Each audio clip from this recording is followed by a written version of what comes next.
Hello everyone, welcome to BioVista, your one-stop channel for easy and complete biology learning. I am Akshata and in today's video, we will discuss chapter 1 of class 11th biology, the living world. So let's get started. What is living? Living होता क्या है? Living word खुद दो word से मिलकर बना है LIVE live plus ING ing.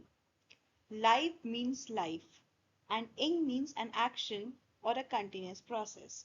So, living means life in action or life is a continuous process. कोई भी इंडिविजुअल, कोई भी ऑब्जेक्ट जो खुद से growth, development, death, consciousness, reproduction जैसे फिनोमेना को शो करता है, एग्जिबिट करता है, उनको हम लिविंग बीइंग कहते हैं। लेकिन क्या सब के सब लिविंग बीइंग ही होते हैं जो ऐसा करते हैं? लाइक फायर, इट ग्रोज, तो क्या वो लिविंग बीइंग है? वायरस जो कि होस्ट के अंदर अपने आप को रेप्लिकेट करता है, क्या वो है? या बैक्टीरिया जो कि हर जगह सबसे ज्यादा पाए जाते हैं, क्या वो लिविंग बीइंग है?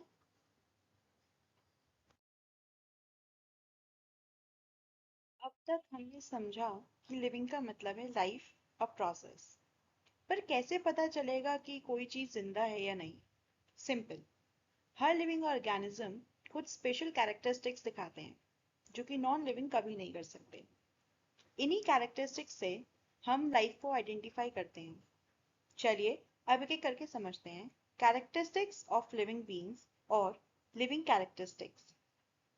This includes growth, reproduction, metabolism, cellular organization and consciousness.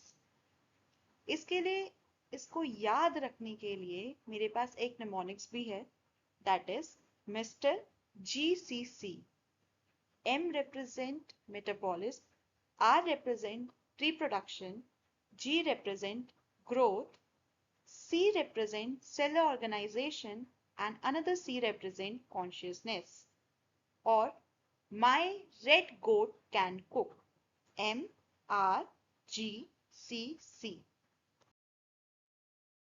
Growth, जितने भी लिविंग ऑर्गेनिजम्स हैं, चाहे वो यूनिसेलुलर हो या multicellular, they grow by cell division.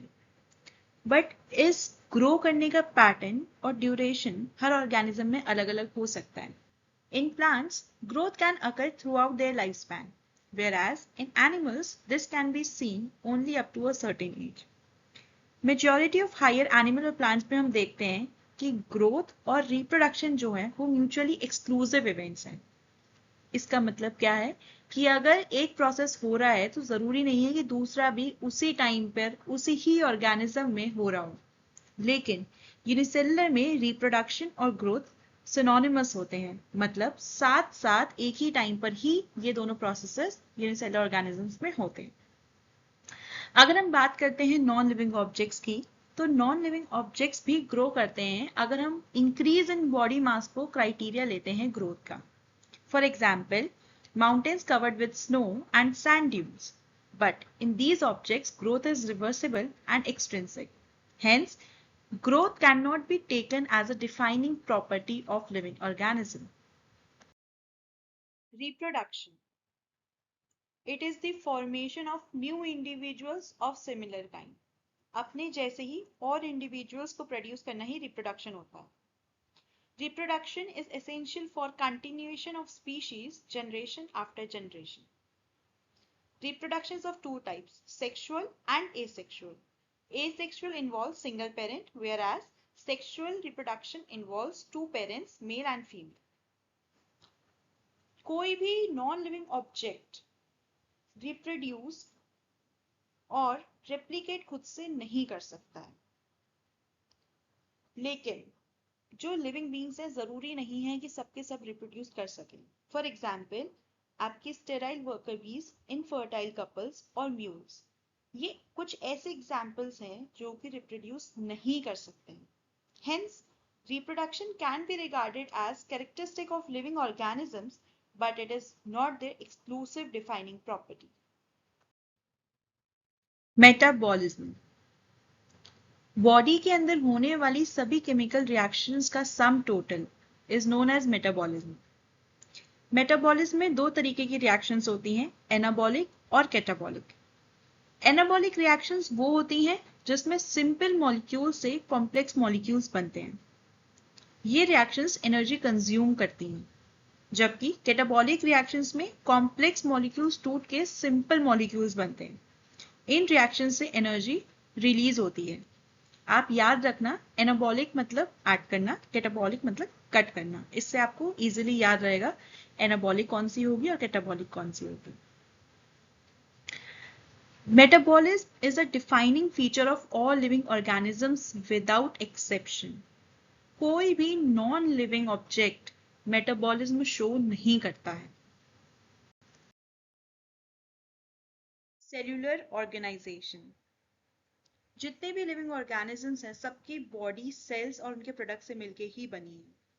Hence, cellular organization of the body is the defining feature of the life forms. There are different levels of cellular organization: cell, tissue, organ, and organ system. These are the level of cellular organizations. Consciousness. एक organism की वो ability जिससे वो surrounding को sense करके उसको respond कर सके इज नोन एज कॉन्शियसनेस। जितने भी ऑर्गेनिजम्स हैं सबको अपने एनवायरनमेंट का अवेयरनेस रहता है। जैसे ही एनवायरनमेंट में कोई स्टिमुलाई आएगा, कोई चेंज आएगा, वो उसी अकॉर्डिंग रिस्पॉन्ड करेंगे। अगर आप देखें plant show movement towards light which is also known as phototropism. ये भी कॉन्शियसनेस है। अगर आप टच मी नॉट प्लांट को टच करेंगे तो फटाफट अपनी लीव्स को क्लोज कर देता है, विच is also an example of consciousness. Humans have the highest level of consciousness, but non-living things do not show consciousness. Hence, sensitivity or awareness is regarded as defining property of living organism, as non-living do not have power of sensing their environment and give response according to it. Living organisms की हर activity actually होती है छोटे छोटे interactions की वजह से।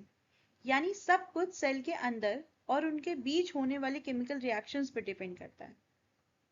This is supported by one of the most important line in NCERT which says all living phenomena are due to underlying interactions. These interactions result in the emergent property at a higher level of organization. For examples, cells के बीच में interaction हुआ। अब यही interaction define करता है tissue level पे उनकी फंक्शनिंग की property. At last, I would like to conclude this topic by mentioning living organisms are self-replicating, evolving, and self-regulating interactive systems capable of responding to external stimuli. तो दोस्तों, ये था आज का टॉपिक। आई होप आपको clearly समझ आया होगा।